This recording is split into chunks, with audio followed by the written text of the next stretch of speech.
So today, students, we are starting the sixth chapter of estimating and costing mechanical engineering. Estimations in machine shop. There are a lot of estimations we'll be doing here. So we start with the estimation in machine shop, जो हम बहुत ज़्यादा familiar है. हम 3 semesters तक WT1, WT2, WT3 पढ़ते रहे हैं. So let us start with the machine shop. So machine shop में हमने सबसे पहले जो देखा था turning operations. The machine tool lathe was the best machine we were using. आप देखते होंगे कि मार्केट में भी अगर जाएं तो लेथ मशीन जो है वो सबसे ज़्यादा यूज़ की जाती है. और लेथ मशीन्स की प्रॉपर्टीज़ क्या हैं? It has rotary motion for the job और वर्क पीस. रोटरी मोशन होता है, जॉब जो होता है स्पिंडल में फिक्स करके या उसमें चक में फिक्स करके.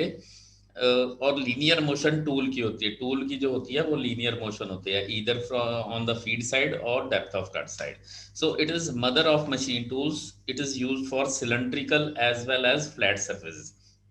आप कहेंगे मैंने तो सिलेंड्रिकल सर्फेसिस को देखा हुआ है, but think of the facing operation. वो फेसिंग ऑपरेशन फ्लैट सर्फेसिस के लिए होता है.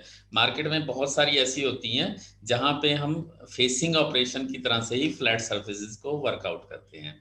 सो अगर हम देखें द ऑपरेशंस जो होते हैं कौन कौन से होते हैं: turning, facing, drilling, grooving, threading, knurling.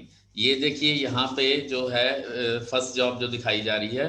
First job में आपका जो है वो एक टर्निंग हो रही है और उसके साथ स्टेप टर्निंग हो रही है और इसके साथ ही अंदर ड्रिलिंग भी हो रही है. यहाँ पे देखिए ये इसका ड्रिलिंग भी दिखाया जा रहा है. तो इसके साथ ही यहाँ पे थ्रेडिंग भी होती है. ये जो हम दूसरी वाली दिखा रहे हैं, this is the threading operation.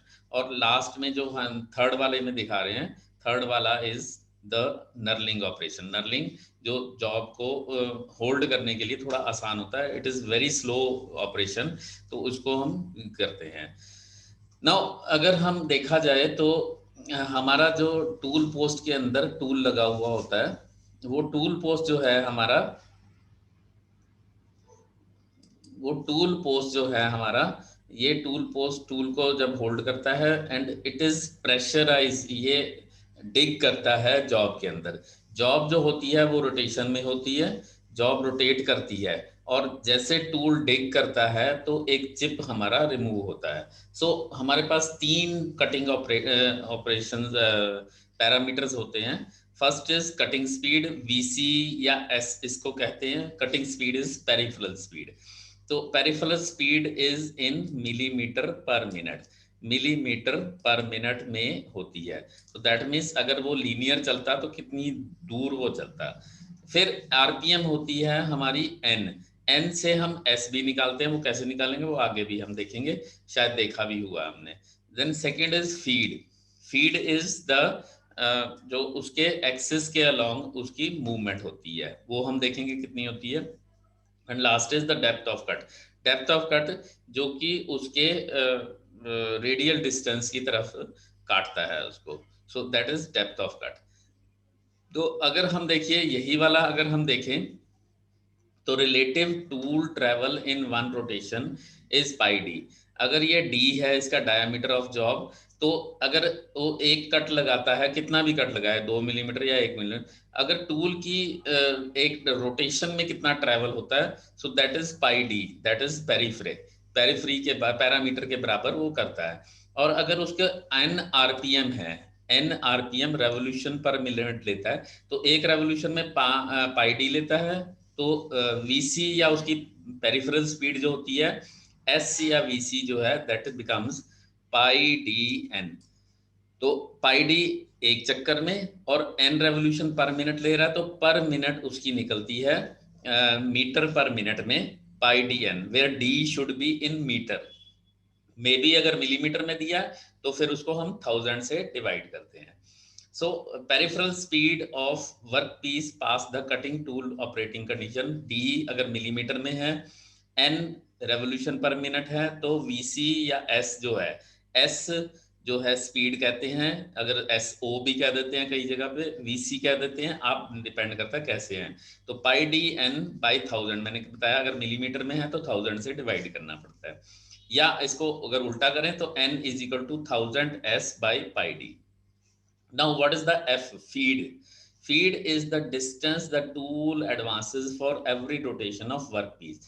एक रोटेशन में कितना एडवांस करता है। तो यहाँ पे देखिए ये फीड जो है यहाँ पे दिखाया जा रहा है, ये फीड जो है इस डायरेक्शन में, दैट मीन्स जो आपका हेड स्टॉक है उसकी तरफ चलेगा, वो उसकी फीड कहलाएगी।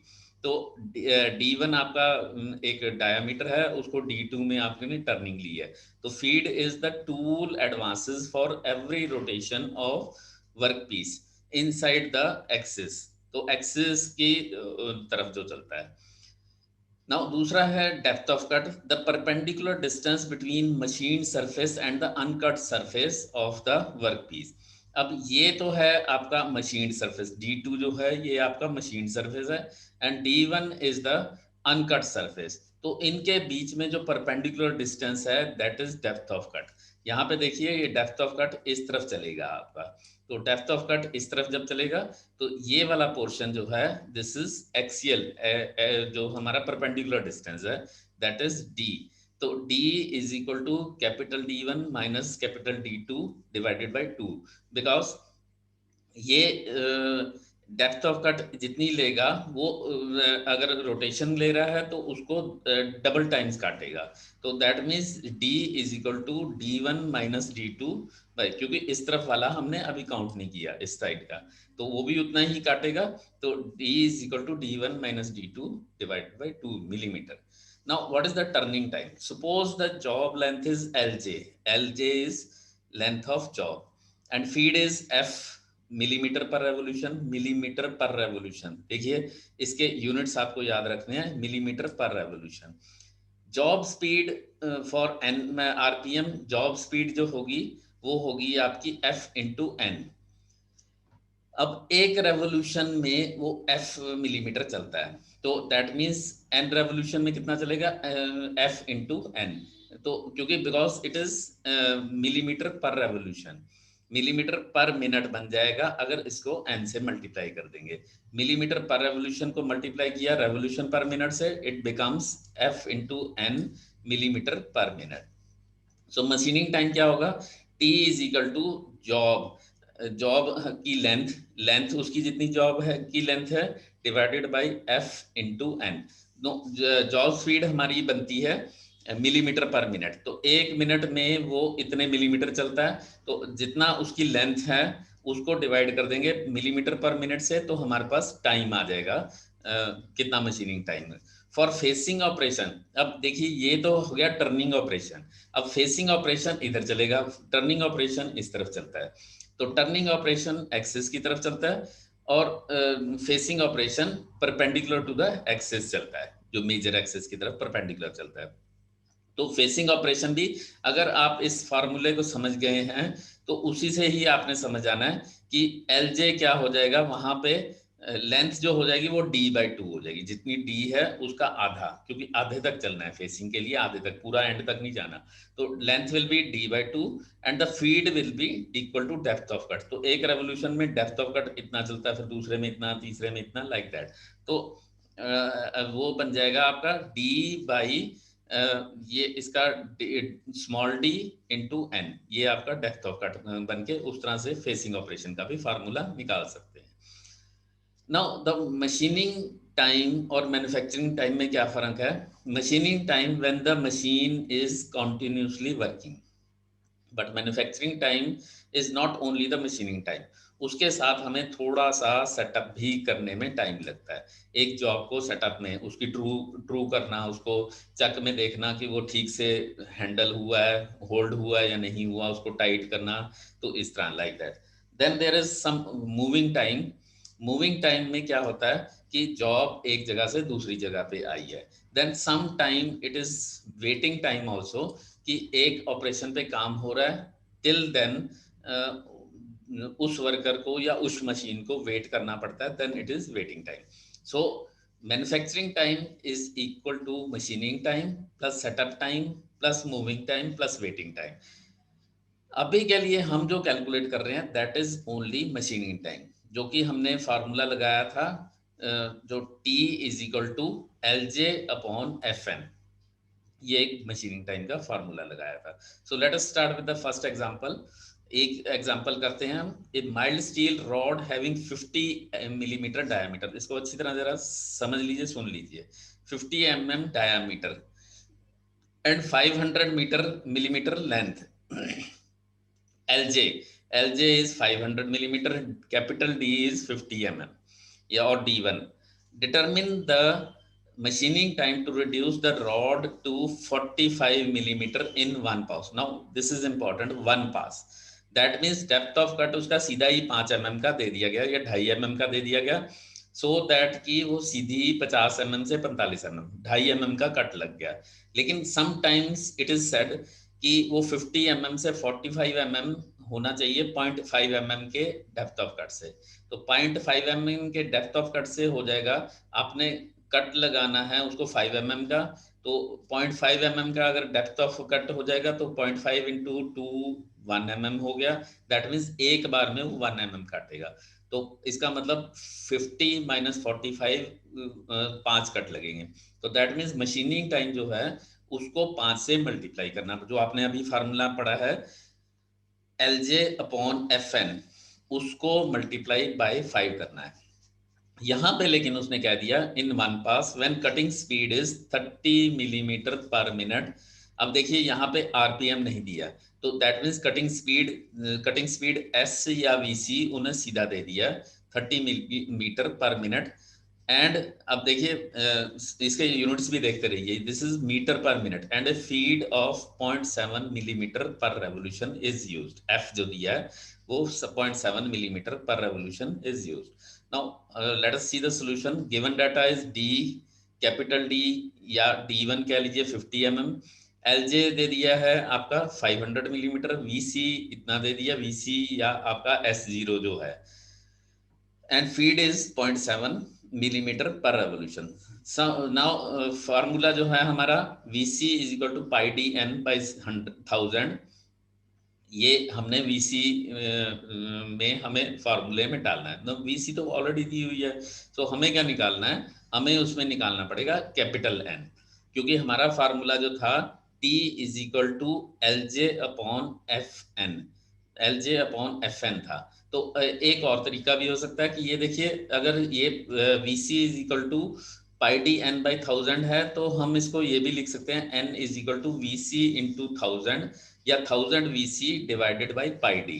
अब ये फार्मूला उस T is equal to L over F N से रिप्लेस भी किया जा सकता है। सो अब अगर हम इससे N निकालते हैं, आरपीएम हमारी 191 आरपीएम निकलती है।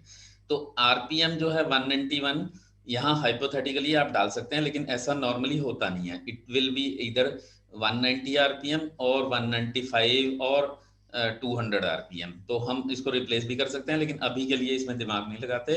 N is equal to 191 RPM लिख देते हैं। सो मशीनिंग टाइम हमारा फार्मूला था L J upon F N, minute. Units आप देखते रहिए। एक दूसरा फार्मूला जो ये ग्रीन वाला है, ग्रीन वाले से मैंने N उसको रिप्लेस कर दिया, तो हमारा बनता है pi D L divided by 1000 VC into F, 1000 VC into S, और या फिर इसको 1000 S इंटू एफ, इस तरह से भी FS या SF बना सकते हैं। So it comes out to be L J हमारा था 500 डिवाइडेड बाई 0.7 इंटू 191 जो यहाँ पे आरपीएम निकला, तो 3.74 मिनट्स निकला। अब अगर आपको ये इसका फंडामेंटल समझ आ गया है, तो आगे की चीजें भी आराम से समझ आ जाएंगी कि फीड जो है वो एक रेवोल्यूशन में एफ होती है, तो एन रेवोल्यूशन में कितनी हुई, एफ इंटू एन होगी, और टोटल लेंथ को अगर एफ इंटू एन से डिवाइड कर दें तो हमारा टाइम निकल आएगा। अगर लेकिन एक एक्चुअल इसमें क्या चीज होती है, L C is not equal to L J. LC जो एक्चुअल लेंथ ऑफ कट है is equal to LJ plus A plus O. A is the length of approach and O is the overrun. तो होता क्या है कि जब हम job को काटते हैं तो बिल्कुल उसके किनारे से नहीं काटना शुरू करते हैं, तो उसको स्टार्ट से अप्रोच करते हैं, कुछ थोड़ा सा डिस्टेंस से अप्रोच करते हैं, तो that is the length of approach. तो ये जैसे यहाँ पे ये लेंथ ली गई है, इतनी लेंथ अप्रोच में चली गई, तो दैट मीन्स एल जो है थोड़ी सी बढ़ गई है. एंड सिमिलरली जब हम उसको कट लगा लेते हैं तो थोड़ा सा उसको पार कर लेते हैं, so that the chips are clear, तो थोड़ा आगे निकाल देते हैं, that is known as over travel. So L C is equal to L J plus A plus O. So formula जो हमारा बन जाता है, जो हमने बनाया था pi D L divided by 1000 F into VC, तो वो वाला फार्मूला जो अभी हमने ये फार्मूला बनाया था pi D L divided by 1000 VC into F, वो हमारा फार्मूला जो है वो फार्मूला अब मॉडिफाई हो गया. तो ये इसमें पाई डी एल की बजाय pi D L plus A plus O.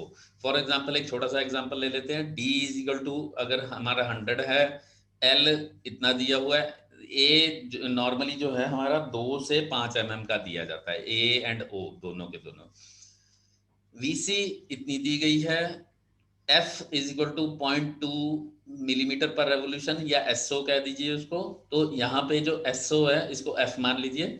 So TC हमारा निकल जाए पाई डी एन, पाई डी एल, एल प्लस दोनों ए प्लस ओ ऐड कर लिया, 1000 वीसी इंटू S0 या एफ से मल्टीप्लाई किया, so it comes out to be 2.75 minute जब मशीनिंग टाइम. ये तो ये एज्यूम किया गया कि सिंगल कट है, लेकिन अगर ज़्यादा कट होते हैं तो उनको उससे मल्टीप्लाई कर देना.